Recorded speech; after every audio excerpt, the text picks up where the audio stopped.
So, as my title says, I wanted to talk about some tips that you can really implement today to be a little bit more mindful and stop some of these binge eating episodes that you're in.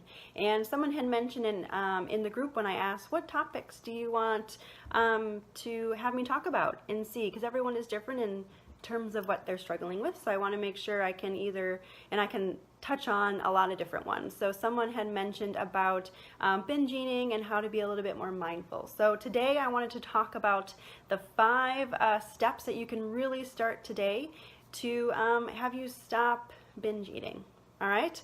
So my binge eating happened quite often, and it usually happened in like 3 different ways about it. And it was all related to my restriction that I would be doing beforehand. So one way it could be where I would potentially, I restrict during the day, and I would try to be good and healthy in the day. And then by the evening or dinner time, like I'm starving, right? So I would always then restrict during the day and then binge at night. And then afterwards, I would just feel so ill after, like physically and emotionally. And then I would always go to bed early because I just felt like crap.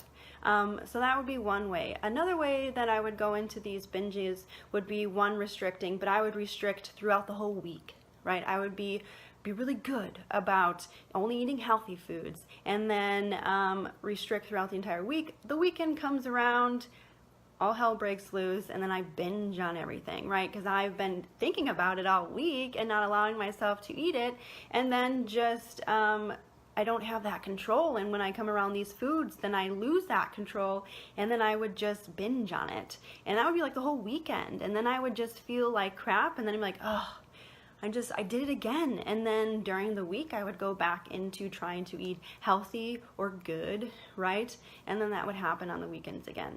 And that third one would be when cheat meals came into play. And like I said before, I hate that term.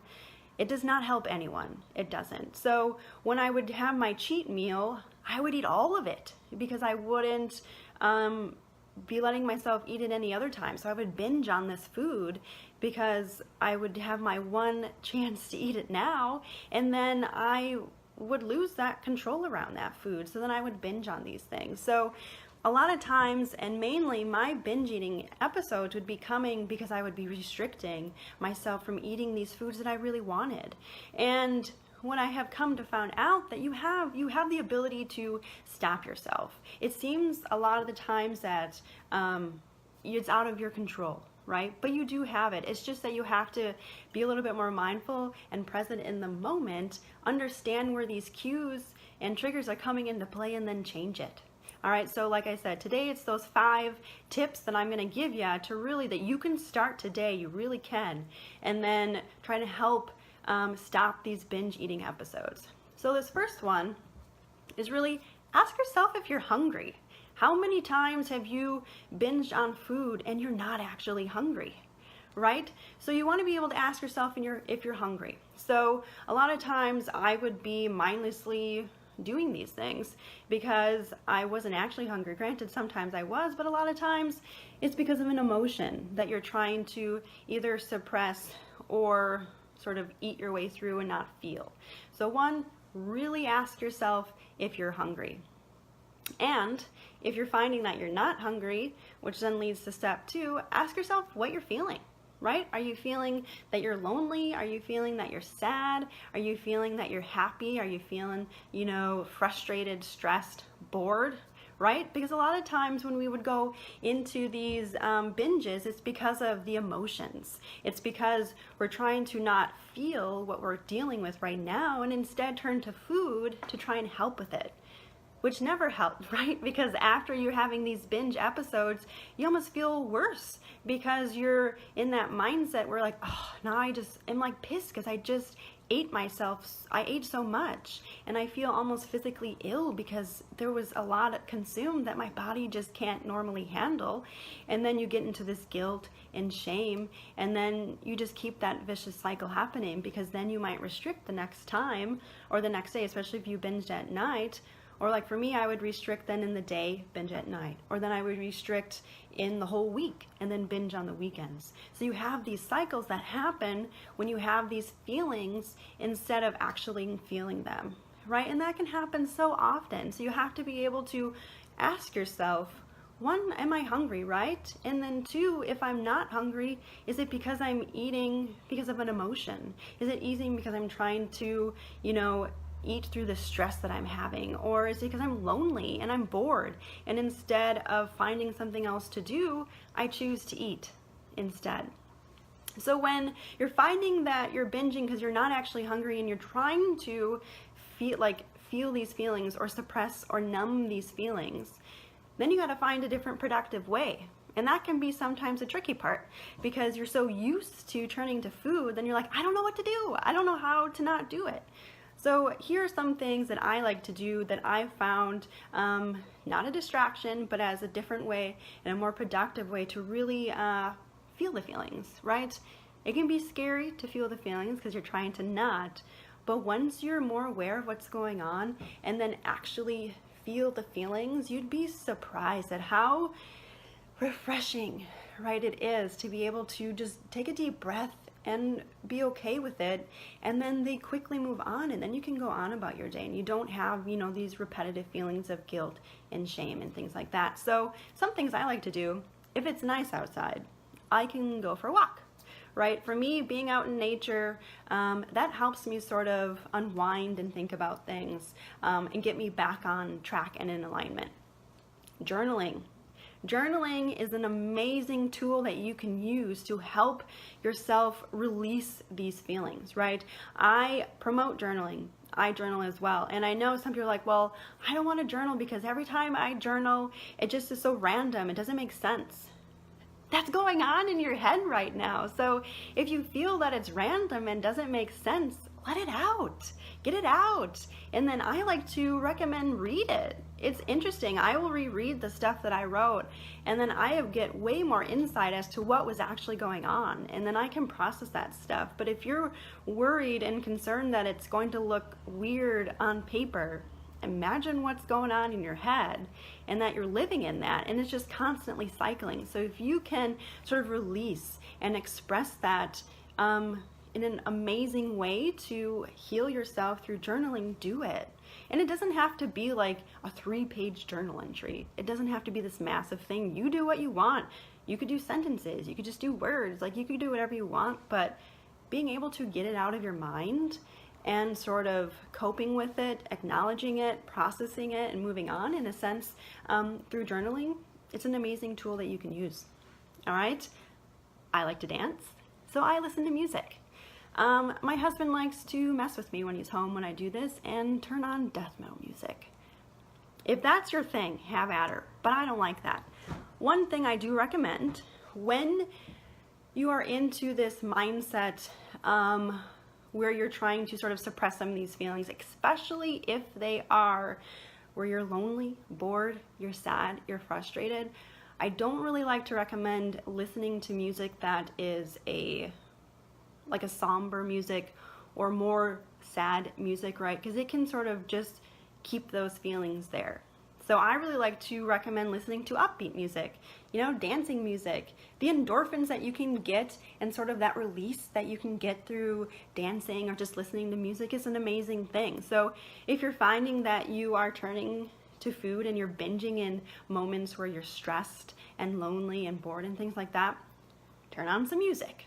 All right, you can dance. I love dancing, but you don't have to. All right, reading. I love reading.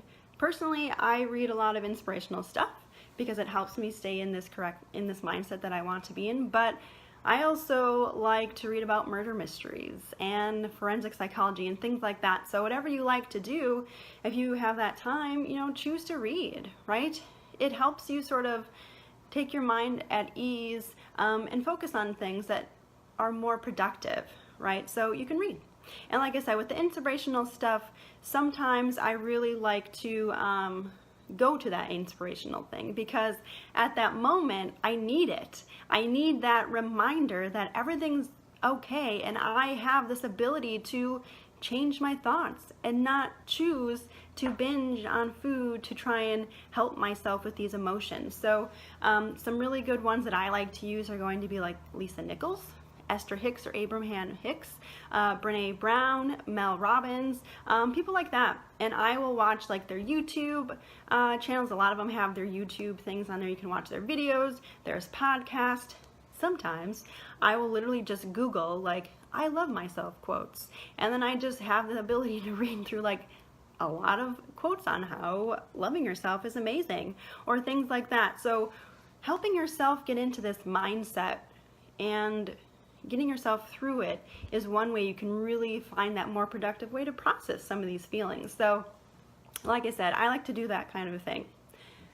Another step, so step 4, at that point, you can also reach out for support. You don't have to do this alone, right? Now, I know that there's some hesitations because I was like this too when I was in this mindset because I was hiding it from a lot of people. I didn't want to ask for help. I didn't want to look as though I was weak. I didn't want to look as though I was struggling. I didn't want any of that, right? So an easy way would be to ask for support through the group that you're in, right? Through my group, because you don't have to tell your family, right? A lot of people are trying to hide it from their closest ones and loved ones because they don't want them to know. You don't have to ask for them. That doesn't have to be your main support system. If it is, reach out to them. Let them know that, you know, you're struggling at that moment and you need some help to get through it. There's nothing wrong with that. All right, you are not weak for asking help. You are strong because you know you are strong because you're trying to take action to better yourself. You are trying to make these changes to better your life, right? So do not ever be ashamed for asking for help. And like I said, if you are needing help and you need that, and this is what the group is here for, this is what my group is here for, reach out. Say that you're struggling. Say that you need some support. Say that you need some inspiration and reminders that you're an amazing, beautiful woman and that you can do this. You can get through this, right? So reach out and ask for help. Ask for support, right? Because this is what we're here for, okay? And the last one, 5, really try to not eat without or with distractions, right? You want to eat without distractions.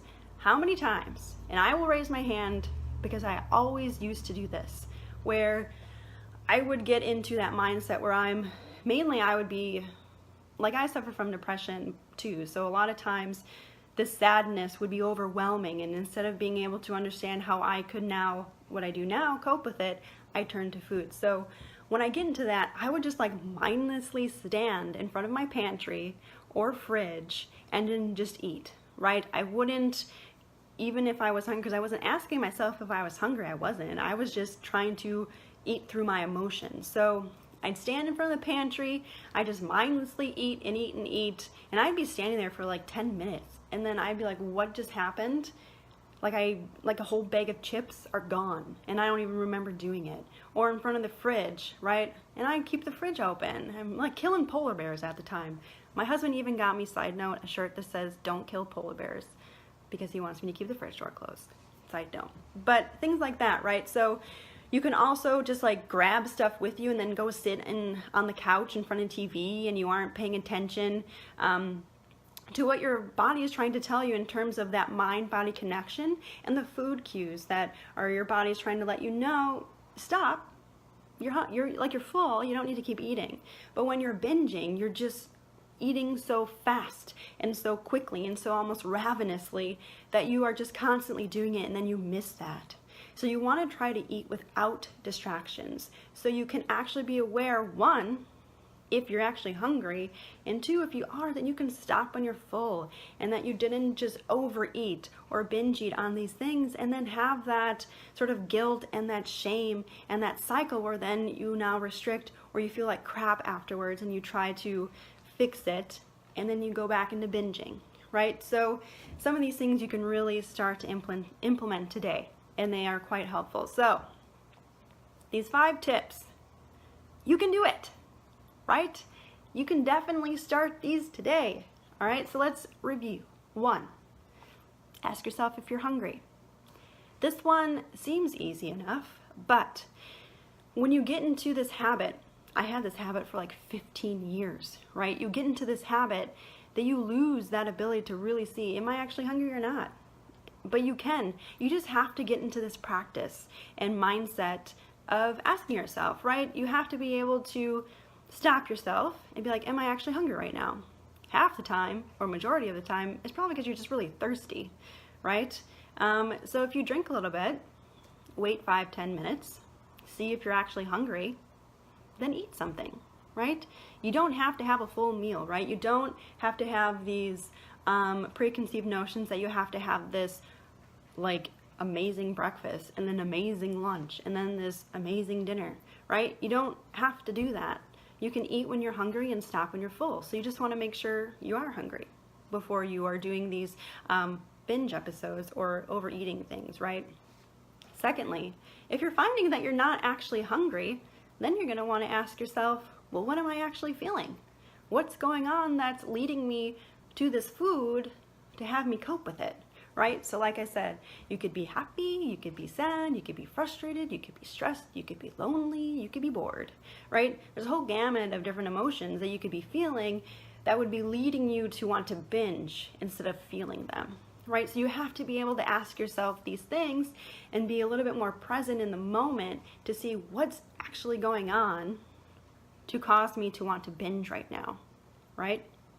And then once you do that and you're realizing, yeah, I'm trying to eat right now because I'm trying to numb these feelings, suppress these feelings, and not actually feel them, then you want to find that more productive way, step 3, to feel them and sort of process them and move on from them. So like I said, you could be walking, you could be journaling is a big one.